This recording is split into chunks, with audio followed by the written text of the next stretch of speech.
Moi, c'est Niki Nzambi.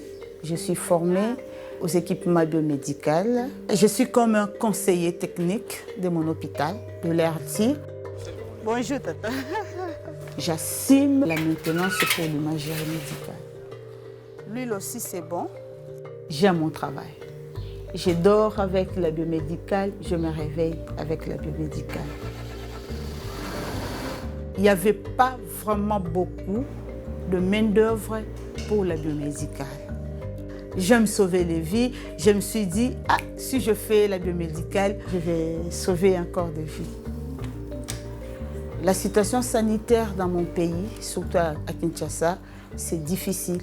Il y a un problème de pièces de rechange, difficile de réparer l'appareil si ça tombe en panne. Oui, ça, ce sont des radios mobiles. Ça, c'est plus la marque chinoise. Ça, c'est la marque Philips, mais le tube là, c'est foutu. C'est ce tube-là. Regarde tous ces équipements, ça ne fonctionne plus. Donc, on a un manque à gagner à l'hôpital parce qu'on n'en trouve pas de pièces de rechange. On a constaté qu'on recevait des matériels qui n'étaient pas pris en charge correctement, c'est-à-dire qu'il n'y avait pas des personnels appropriés ou il n'y avait pas assez de personnel approprié pour l'installation et la mise en service, mais aussi la maintenance de ces différents équipements. C'est un problème d'accompagnement. C'est-à-dire qu'on livre les équipements, il n'y a rien qui suit derrière. Moi, je me rappelle, si déjà ici, à la capitale, on peut souffrir de ça, mais je me pose la question de tous ces équipements qui vont à l'intérieur du pays. Si l'appareil n'est pas bien entretenu, on n'aura pas de bons résultats pour les malades.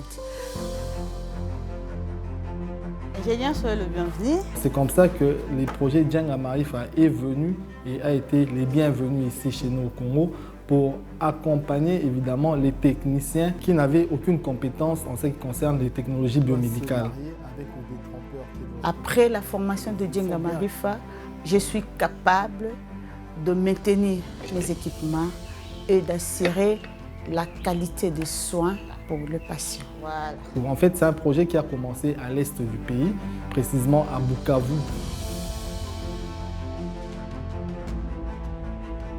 Donc cet appareil vous mesure les taux d'oxygène, il vous mesure le débit d'oxygène et il vous mesure la pression. Vous voyez les trois mesures que celui-ci peut faire. La place du savoir, c'est le mot même du projet. Djenga Marifa, ça veut dire littéralement construire le savoir. Le projet Djenga Marifa remonte de presque 3 ans. La cible était les techniciens des hôpitaux de la province. Ces techniciens, pour la plupart, n'avaient pas de niveau de compétences ou de capacités suffisantes pour prendre en charge ces équipements. C'est dans ce sens qu'on les a amenés à avoir des compétences, à comprendre la valeur d'un équipement biomédical, à amener les gens à avoir une idée sur le choix, qu'est-ce qui est utile pour la structure par rapport aux résultats voulus, et par la suite les amener à avoir une notion de maintenance ou même de réparation quand il est question d'avoir des pannes ou des soucis dans l'utilisation. Lorsque vous êtes à 8 litres, le taux d'oxygène s'il est à 95, lorsque vous descendez à 2, vous aurez 98. On essaie d'étudier les pannes fréquentes qui peuvent intervenir sur cet équipement sur base d'expérience et sur base d'un échange. Les principes de fonctionnement d'un équipement, la maintenance préventive et corrective liée à cet équipement. La maintenance préventive, c'est de prévenir que l'appareil ne tombe pas en panne. C'est sa période de maintenance. On doit changer des filtres, on doit nettoyer. Ça, c'est juste la maintenance préventive. Tandis que la maintenance curative, là, l'appareil ne fonctionne plus. La marque, elle est là, c'est le MMS 2500. Donc, lorsque nous allons venir pour faire l'entretien de cet équipement, nous allons les mentionner là. Ça peut être un entretien, ça peut être par exemple une panne. En fait, ça nous permet prochainement, lorsque nous aurons une panne, de retomber évidemment sur la fiche et ça va nous faciliter la réparation. On n'est plus surpris de la panne, mais on anticipe les pannes. En fait, avant, on ne faisait pas ça. Après la formation de Djenga Marifa, nous avons bien compris que c'est très important et c'est aussi pour améliorer les soins de qualité de nos patients. Djenga Marifa, un projet qui a été vraiment les bienvenus et qui a révolutionné d'une manière ou d'une autre la vie médicale. L'action, au finish, va vers la population. Ce sont les patients qui fréquentent l'hôpital qui bénéficient de ces renforcements des capacités qui s'est fait. Surtout en cette période de Covid, on a eu besoin des respirateurs, des concentrateurs d'oxygène. On a essayé de remettre en état de fonctionnement les matériels qui étaient là d'abord. Nous avons eu l'oxygène qu'il fallait pour la prise en charge des patients. Avant, on faisait la maintenance, mais pas vraiment professionnelle. Mais après la formation de Djenga Marifa, nous avons acquis des connaissances. On est capable de faire la maintenance, on est capable d'assumer le travail qu'on fait quotidiennement. Bonjour ingénieur Jonas, tu as vu, hein? On nous a recommandé d'avoir un groupe WhatsApp.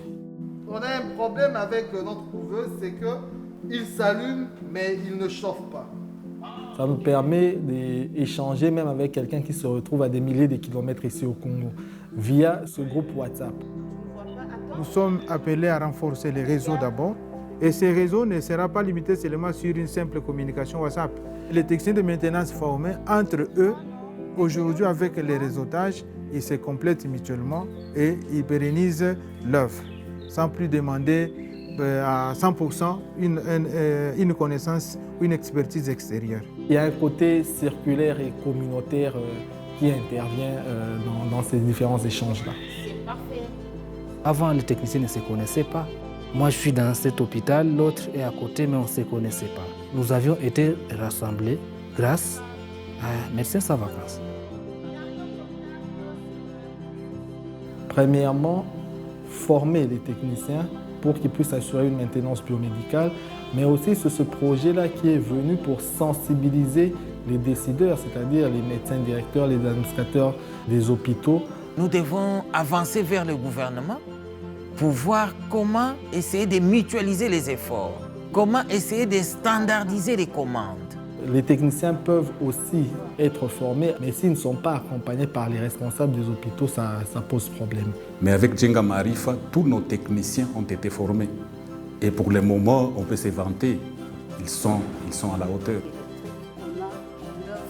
Avant la formation, j'étais un peu enfermée. Djenga Marifa m'a formée. Moi aussi, je suis devenue formatrice.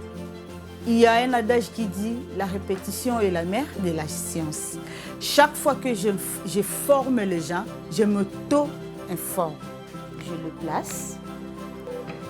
Voilà. Grâce à cette formation, nous sommes vraiment considérés, il y a de l'impact dans tout ce qu'on fait, même dans les échanges d'idées, sur un appareil, sur une panne, nous sommes considérés grâce à cette formation. Ça me permet aussi de participer à certaines conférences en ligne ou en présentiel. Et ça me permet vraiment de m'ouvrir des horizons par rapport à la profession. Une sortie peut donner 5-5. Les savoirs guéris. Quand on connaît, on donne la guérison. Il y a des microprocesseurs. En tout cas, après cette formation, là, je peux dire que je suis professionnelle de la santé pour la biomédicale.